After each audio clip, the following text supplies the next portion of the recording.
పక్షపాతం లేకుండా సుప్రీంకోర్టు న్యాయమూర్తులు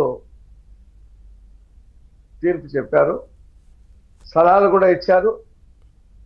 సజ్జల భార్గవ రెడ్డి మీద అసహ్యం కూడా చూపించారు. ఇలాంటి వ్యక్తిని ఏ రకంగా కూడా సమర్థించకూడదనేదే పరోక్షంగా చెప్పారు.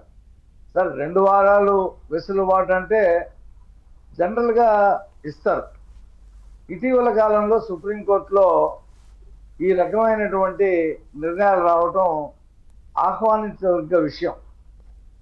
గతంలో నవీన్ గారు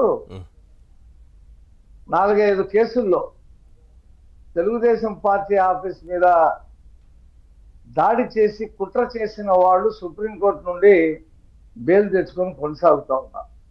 అప్పుడు మొత్తం మేము బాధపడ్డాం. నేను కూడా ప్రత్యక్ష సాక్షి కాబట్టి ఆ సంఘటనలో బాధపడి, ఏంటి హైకోర్టు కూడా బెయిల్ ఇవ్వకపోతే సుప్రీంకోర్టు ఇచ్చిందేంటి అని చెప్పి మొత్తం రాష్ట్ర ప్రజలు, తెలుగుదేశం అభిమానులు, చాలామంది కార్యకర్తలు బాధపడ్డారు. నెంబర్ 1 అది. నెంబర్ 2, చంద్రబాబు నాయుడు గారి ఇంటి మీద దాడి చేయడానికి వచ్చిన వాళ్ళని కూడా హైకోర్టులో రిలీఫ్ దొరకకపోతే సుప్రీంకోర్టులో దొరికింది.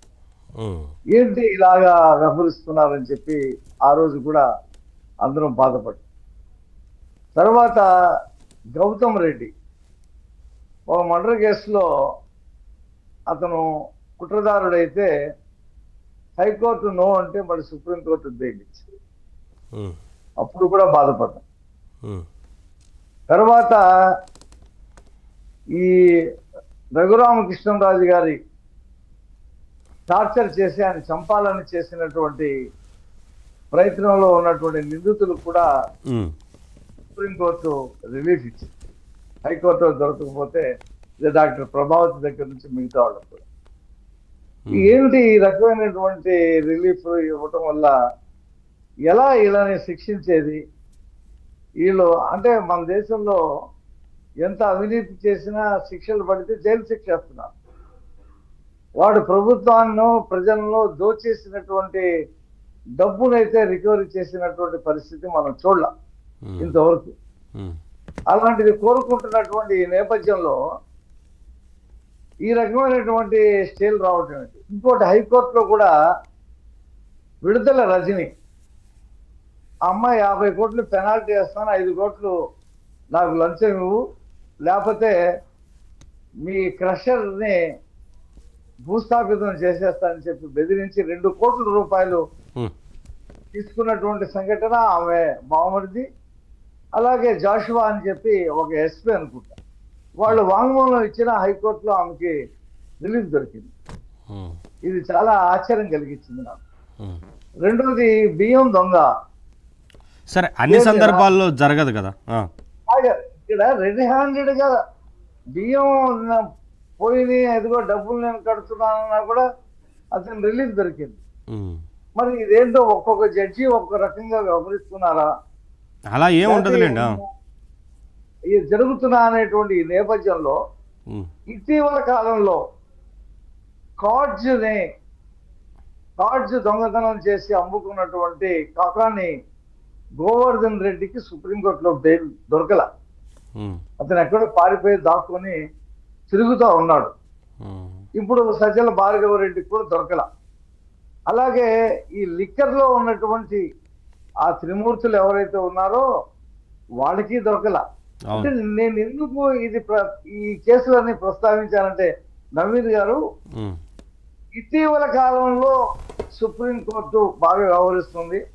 అంతకు ముందు కాస్త ఉదాసీనంగా వ్యవహరించింది అనేటువంటి కొన్ని ముఖ్యమైనటువంటి కేసుల్ని నేను ప్రస్తావించాను అన్నమాట.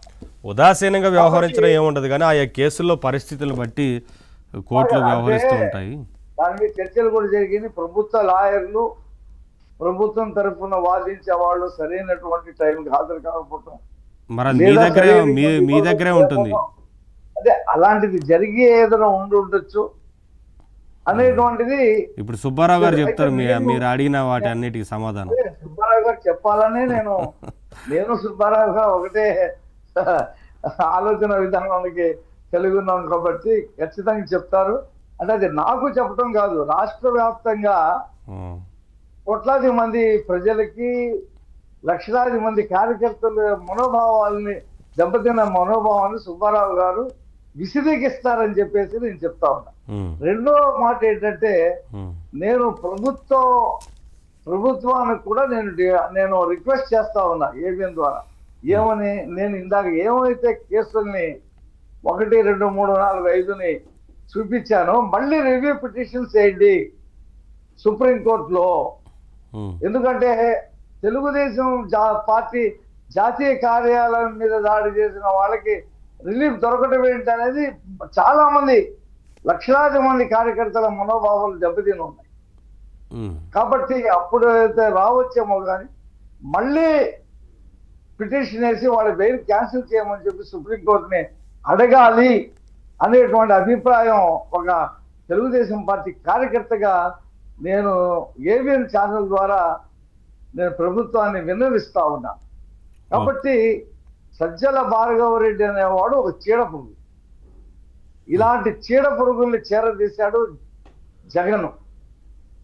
అతను వాడు అని చెప్పాలి, అతను చెప్పి కూడా అంటలా. స్వయంగా జగన్మోహన్ రెడ్డి తల్లి మీదే చాలా నీచమైనటువంటి పోస్టులు పెట్టాడు. జగన్మోహన్ రెడ్డి చెల్లి పుట్టుకని అవమానిస్తూ పెట్టాడు. ఇలాంటి వాళ్ళని ఏం చేయాలండి? జగన్మోహన్ రెడ్డి నిన్న 2 గంటల సేపు ప్రెస్ మీట్ మాట్లాడాడు. మరి అతనికి ఎక్కడా కూడా తల్లినన్నా చెల్లినన్నా రోషం రాలా. వాళ్ళని అంటం ద్వారా అతనేదో ఓటు బ్యాంకుని పెంచుకుందాం అనుకున్నాడు ఏంటో అర్థం కాల. ఎందుకంటే జగన్మోహన్ రెడ్డి అనేవాడు మామూలు మనిషి కాదు. అతను ఒక పెద్ద సైకో. బాబాయిని చంపినటువంటి హంతకులకి బాబాయిని ఎలా చంపాలని చెప్పి ప్లాన్ చేసిన వాళ్ళని ప్రోత్సహించినటువంటి వ్యక్తి జగన్మోహన్ రెడ్డి. ఆ బాబాయ్ అతన్ని ఎత్తుకొని ఆడిచ్చాడు. రాజశేఖర్ రెడ్డి బిడ్డని, తన అన్న బిడ్డని ఎత్తుకొని ఆడిచ్చి అతన్ని ఆదరించినటువంటి వ్యక్తినే అతన్ని చంపితే గాని మనకి అధికారం రాదు అనేటువంటి పరిస్థితుల్లో అతని మర్డర్ జరిగింది. ఇది చంద్రబాబు నాయుడు గారి మీద, ఆదినారాయణ రెడ్డి మీద, లోకేష్ మీద వేసి మన ప్రజల్ని మభ్యపెట్టి అధికారానికి రావాలి అనేటువంటి దాంట్లో అతనికి తల్లి మీద నీచమైనటువంటి కామెంట్ పెట్టినా కోపం రాదు, చెల్లి మీద పెట్టినా కోపం రాదు. మరి ఈ వ్యక్తిని ఏమనాలా? ఇలాంటి వాళ్ళు సభ్య సమాజంలో పైగా ఒక 5 సంవత్సరాల పాటు. ఒక్కసారి రఫీ గారు, మీరు చాలా క్వశ్చన్స్ కొన్ని లేవనెత్తారు కాబట్టి ఇప్పుడు ఆ కేసు